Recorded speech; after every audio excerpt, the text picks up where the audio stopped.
This program contains images which may be disturbing to younger or sensitive viewers. Parental discretion is advised.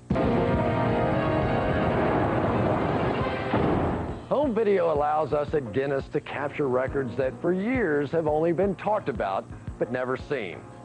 I assure you, Steve and Ann Venning's home video will be something that you will never forget.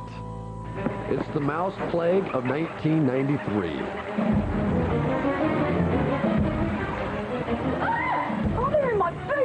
This shocking video was shot outside the livestock shed on the Venning's Australian farm. Oh, look at them all. Oh, look at them all. Despite the danger, Ann Venning had no choice but to wade into the mouse-infested shed to save her screeching pigs. Millions of mice had attacked their farm, and there was nothing they could do. But they're still coming out. The waterfall that came out of that shed was just enormous. It was just probably about 2 feet high. Millions and millions just flowing out like water. Oh, yuck. This never-before-seen video reveals that the Vennings had responded not a moment too soon. The ravenous rodents had literally started to eat some of the pigs. The Vennings weren't alone.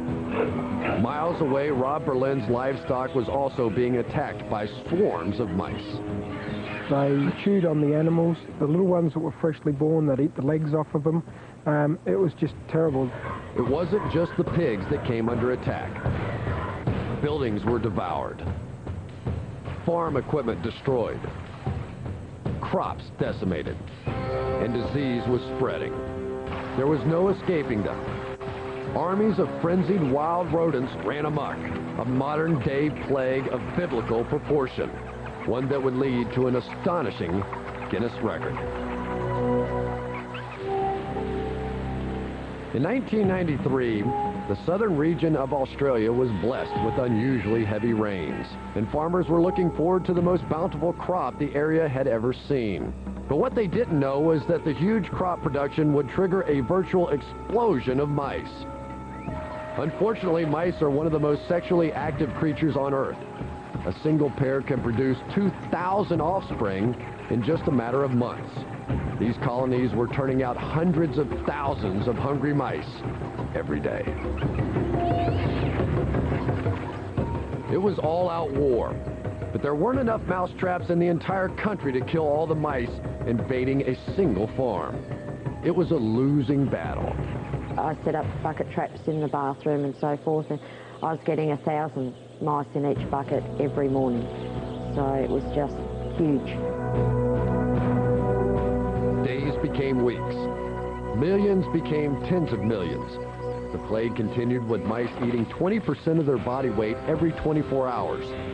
The mice destroyed 500,000 tons of wheat, enough to feed the entire state of Utah for nearly 4 years.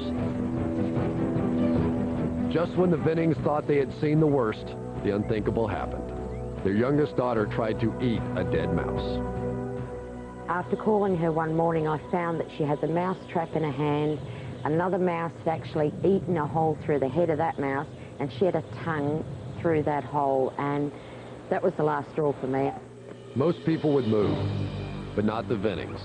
They showed their shocking home video to the press, and authorities realized that unless they acted quickly, the plague would explode into a national epidemic that would cripple the economy.